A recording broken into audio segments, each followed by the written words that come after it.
Bonjour à tous, aujourd'hui je suis ravi de vous retrouver pour un nouveau projet. Donc ça sera la réalisation de cette porte en chêne, un petit film sur sa réalisation, la prise de mesure sur chantier avant la réalisation et la pose de la porte.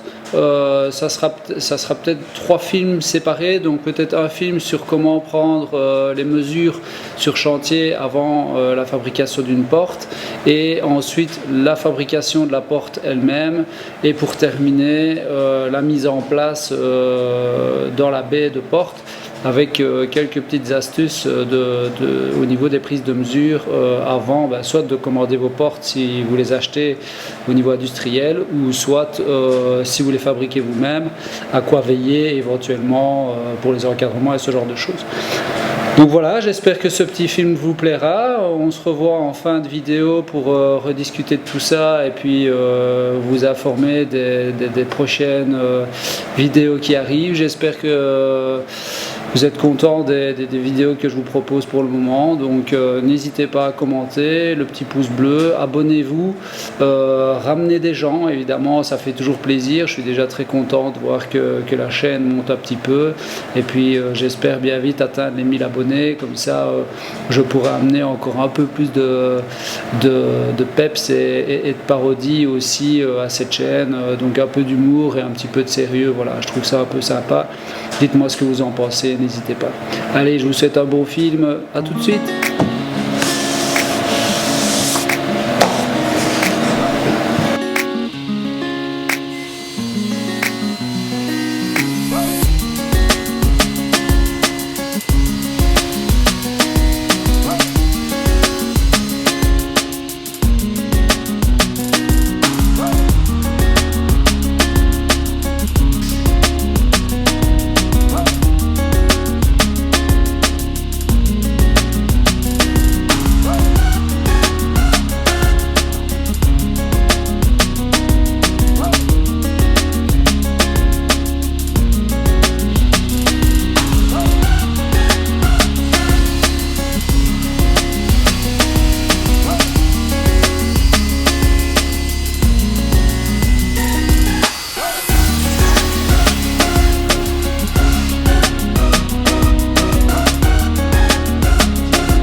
Voilà, donc ici je vais essayer de vous expliquer comment est-ce que on utilise, ou en tout cas comment est-ce qu'on essaye de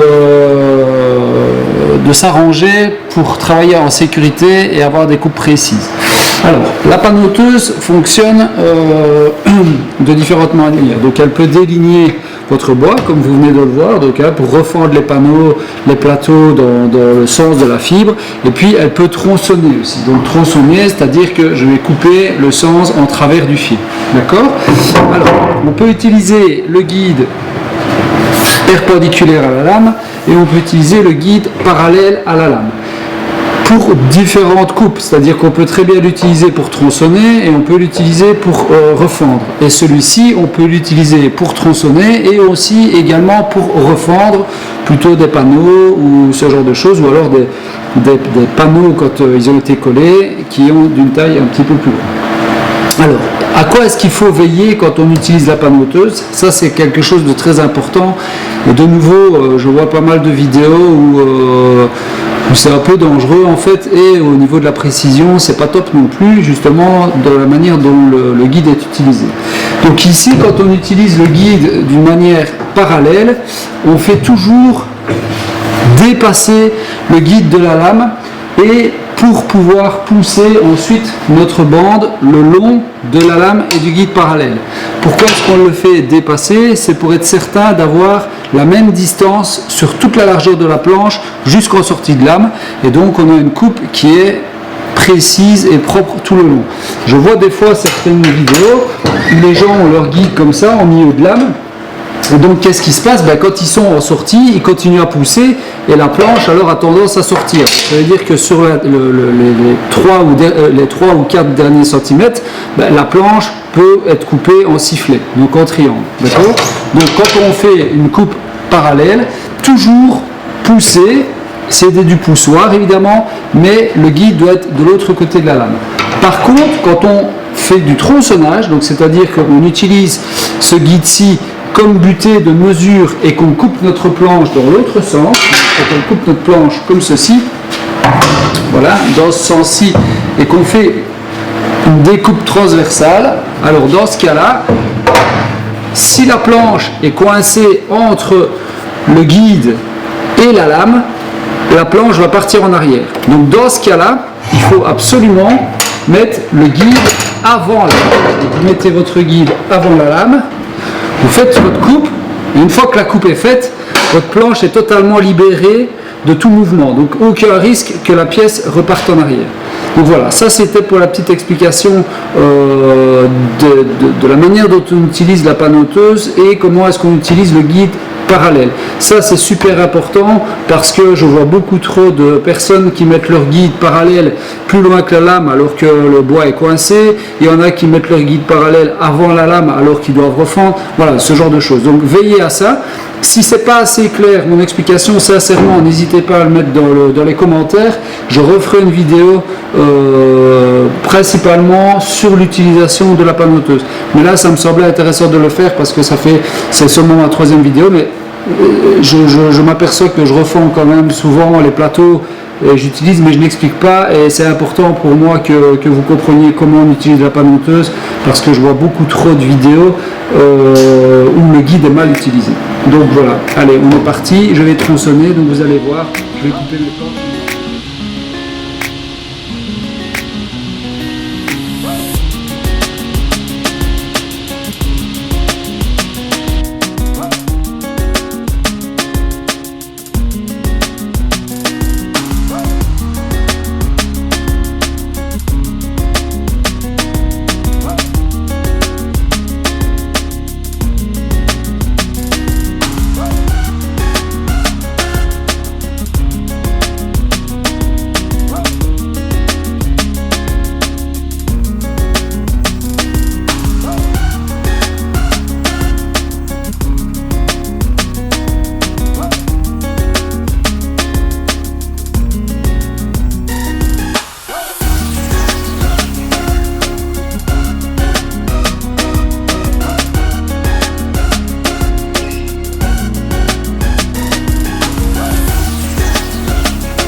Droit.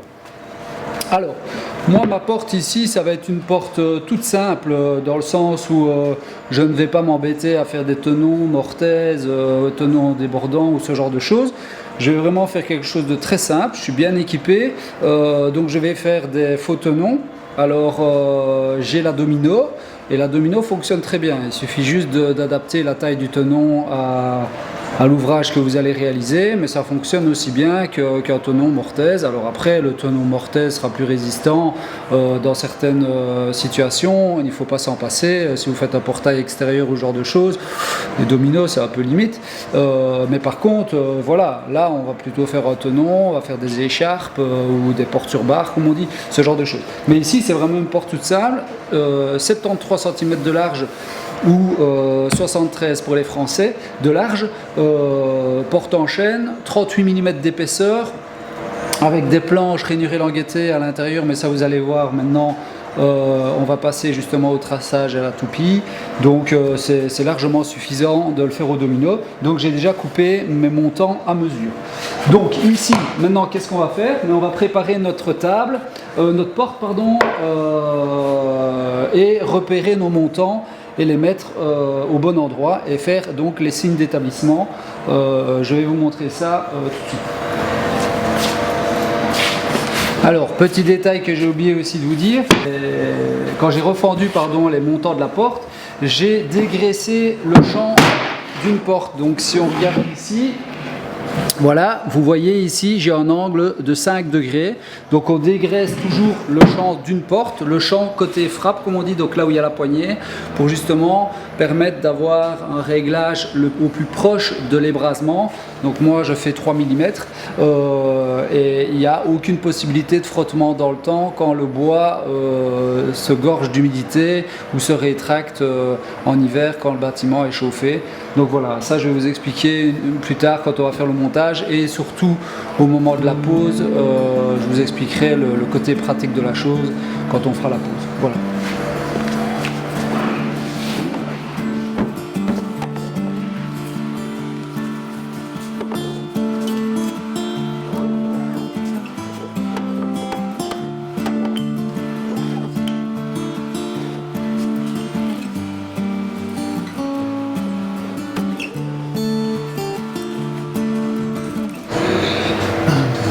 Donc voilà les signes d'établissement. Donc la traverse inférieure, la traverse intermédiaire et la traverse supérieure. Donc en fait on ne sait pas se tromper. Maintenant je peux modifier, donc j'espère qu'on voit bien à la caméra. Donc vous avez vos 3 traverses et ça forme le triangle avec l'embase un petit peu spéciale. Donc ça c'est vraiment les signes d'établissement pour nos traverses. Alors maintenant je peux les déplacer comme je veux, je peux les mettre à gauche, je peux aller à la toupie, je peux aller faire tout ce que j'ai à faire. Mais qu'est-ce qui se passe à chaque fois? Hop, je retrouverai le remplacement parfait. Donc je sais que celle-là c'est la traverse du bas, celle-là c'est la traverse intermédiaire et celle-ci c'est la traverse supérieure. Donc c'est très important de faire ces signes d'établissement. Et alors pour les montants de porte, c'est tout simplement ce signe-ci. Et quand elles sont séparées, vous avez un 3 et un 3 inversé, si vous voulez, si c'est plus simple à comprendre peut-être. Mais sinon voilà, ça c'est le signe d'établissement. Donc montant de droite, montant de gauche, et si vous avez un montant intermédiaire, ben vous faites cette pièce-ci. Et si vous en avez plusieurs, vous pouvez faire ce signe d'établissement-ci en mettant G pour gauche, D pour droite. Si vous en avez encore plus, ben vous pouvez faire ce signe d'établissement sur les traverses intermédiaires, sur les montants intermédiaires, et mettre 1, 2, 3 en partant de la gauche vers la droite. C'est selon. Mais ça, pourquoi est-ce que c'est important de faire les signes d'établissement? Ben, c'est tout simplement parce que voilà, moi j'ai une petite entreprise, mon stagiaire va reprendre le travail demain, je tombe malade, il sait quelles pièces vont où et comment elles se positionnent. Voilà. Donc maintenant que c'est fait,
Et voilà, donc les dominos sont faits. Maintenant je vais passer à mes rainures. Donc je vais faire des rainures dans mes montants de porte et dans mes traverses pour pouvoir y insérer toutes les planches qui seront rainurées languettées. Donc on va passer au traçage d'une part et à la toupie après.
Ben voilà, première étape terminée, c'est-à-dire tout ce qui était débitage et usinage de la porte. Donc on a commencé par débiter nos plateaux à la panoteuse. Ensuite, donc, en gros, hein, ensuite on est passé à la dégauchisseuse. Donc dégauchir, mettre à équerre, raboter, etc. Pour toutes les pièces, montants, traverses et planches qui composent les panneaux intérieurs de la porte. Ensuite on est passé à la toupie pour faire les rainures et les languettes ainsi que les légers chanfreins sur les côtés avec l'entraîneur. Donc vous avez vu un petit peu toutes les étapes.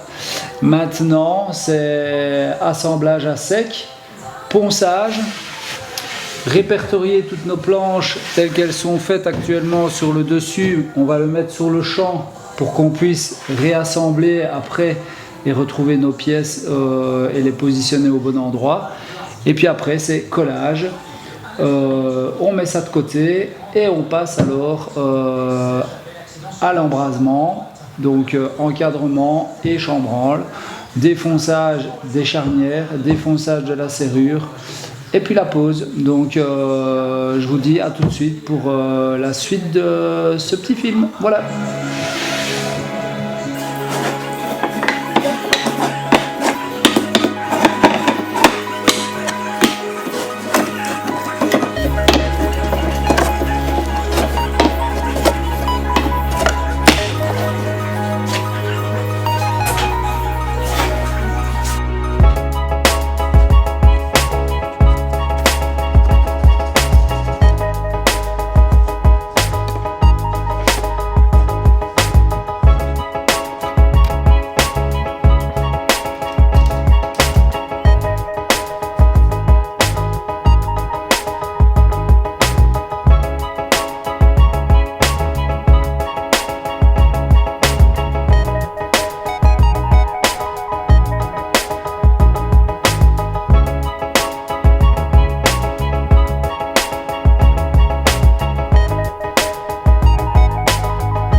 de porte intérieure, nous voilà arrivés à la position, à la mise en place plutôt des charnières. Alors, pour les charnières, il y a tout un panel de choix. Ici, je suis parti sur des simples charnières en inox brossé, tout simplement. Il existe aussi de l'aluminium, ce genre de choses. Mais je ne vais pas vous parler de ça, je vais plutôt vous parler de comment savoir si votre charnière est une poussée droite ou une poussée gauche en fonction de votre porte, et surtout comment l'installer sur votre porte sans devoir réfléchir des heures si c'est une poussée gauche ou une poussée droite. Alors vous allez acheter des portes en grande surface de bricolage, vous allez avoir la possibilité d'acheter des charnières qui sont réversibles, c'est-à-dire que sur la charnière, enfin sur la porte, les charnières vous pouvez la mettre comme ceci ou comme ceci, d'accord? Ça veut dire qu'il y a une entaille qui est débordante sur le champ de votre porte. Bon, voilà, c'est des portes bon marché, ça fonctionne très bien en soi, il n'y a pas de problème. Voilà, ça veut dire ça existe. Un petit peu comme les serrures que je vous ai montré tout à l'heure, ça existe des réversibles, les charnières c'est pareil. Maintenant, si vous voulez commencer à travailler avec des charnières un petit peu plus travaillées, comme moulurées, etc., vous verrez ça dans un autre projet parce que je dois faire une autre porte avec des charnières rouillées, avec un loquet de porte à l'ancienne, ce genre de choses. Donc vous verrez l'installation de ce type de quincaillerie aussi. Mais dans ce cas-là, il n'y a pas d'autre choix que de prendre des poussées gauches ou des poussées droites. Ça n'existe pas en réversible. Alors, petite astuce pour savoir directement quand vous allez dans votre quincaillerie si c'est une poussée gauche ou une poussée droite. Vous prenez la partie qui est fixe. La partie qui est fixe, c'est celle où il y a la tigelle. Vous la positionnez dans la main gauche ou dans la main droite, peu importe, hein, si vous êtes gaucher ou vous êtes droitier, et vous mettez la tigelle vers l'avant. Une fois que vous avez mis votre tigelle vers l'avant, vous venez insérer la partie mobile et vous devez pouvoir refermer votre charnière en fermant votre main. Donc vous avez votre main comme ceci, vous devez pouvoir refermer la charnière. Alors vous allez me dire, oui mais non, ça fonctionne dans les deux sens. Non, pas du tout. Donc ici c'est bien une poussée gauche parce que j'arrive à la refermer dans l'intérieur de ma main gauche. Maintenant je vais refaire la même chose dans la main droite pour que vous compreniez. Je reprends ma tigelle vers l'avant, je la mets dans la paume de ma main. Je viens prendre la partie mobile, toujours vers l'avant, et je veux la refermer. Je n'y arrive pas. Donc ce n'est pas une poussée droite, c'est bien une poussée gauche. Donc je recommence, vous avez votre tigelle vers l'avant, vous venez mettre la partie mobile dans votre main, vous refermez votre charnière, c'est une poussée gauche. Ok ? Je vais vous refaire la démo avec une poussée droite pour les plus sceptiques, hein, éventuellement.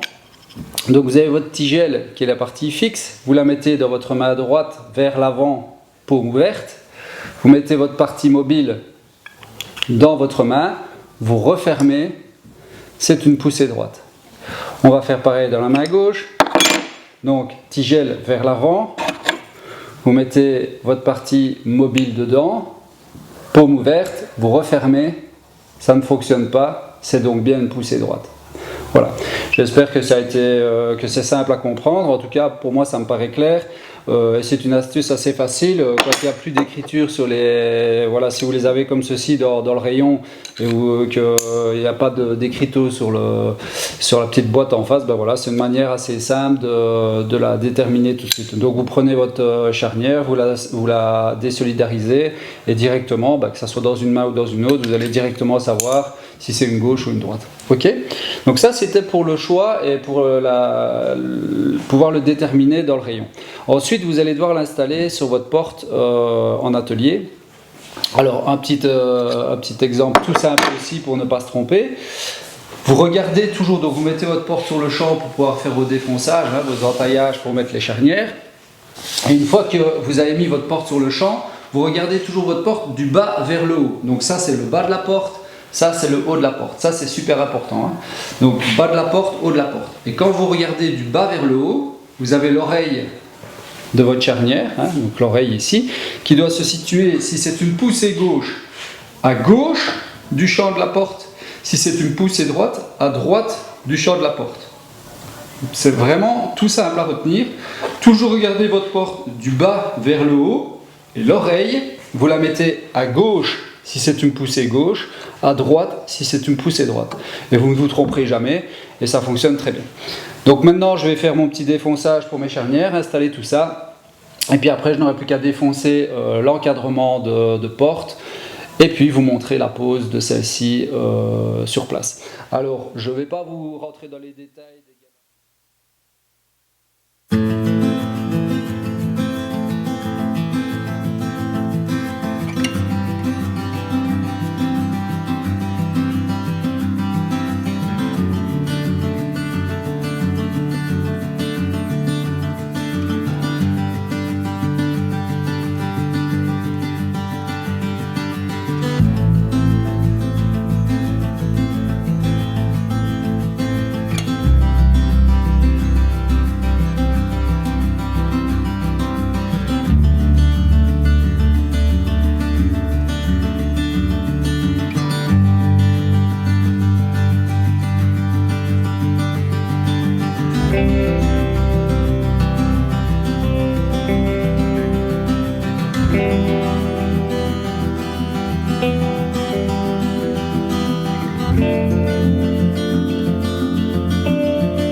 Ben voilà, nous voilà arrivés à la fin de notre petit film concernant la fabrication d'une porte en chaîne, une porte toute simple, comme je vous avais dit au départ. Donc montant traverse tout simplement, planche rainurée languettée, encastrée dans des rainures tout en ceinture. Donc maintenant je vais vous passer tous les détails qui a été finition, mise en huile, etc. Si vous voulez éventuellement des détails sur les produits qui ont été utilisés pour la finition, je vous en parlerai ou je vous mettrai en description de la vidéo. Voilà, avec la quincaillerie utilisée, éventuellement ce genre de choses. À savoir de nouveau que moi je ne fais pas de placement de produits, je viens de débuter sur YouTube d'une part, et d'autre part c'est vraiment pour vous partager voilà, ma passion pour mon métier d'une part, et vous montrer un petit peu ce qu'on sait faire et partager finalement une partie de nos connaissances, tout en sachant qu'évidemment on n'a pas la science infuse, loin de là. On en apprend tous les jours mais c'est surtout un partage. Moi, j'ai aucun problème à ce que dans les commentaires vous me disiez voilà, moi j'aurais plutôt fait comme ceci, comme cela. J'ai vraiment aucun problème. Je suis hyper ouvert à ça. Je fais des formations justement où je rencontre les gens qui viennent de secteurs différents et qui me permettent justement des fois de mettre des choses en place parce qu'eux ont un certain recul par rapport à notre manière de faire. Donc voilà, vous avez vu toutes les étapes, j'espère que cette petite vidéo vous a plu. N'oubliez pas de vous abonner, le petit pouce bleu qui va bien, et puis je vous dis à la prochaine pour la pose justement de la porte ici en l'occurrence. Voilà, un grand merci et à bien vite.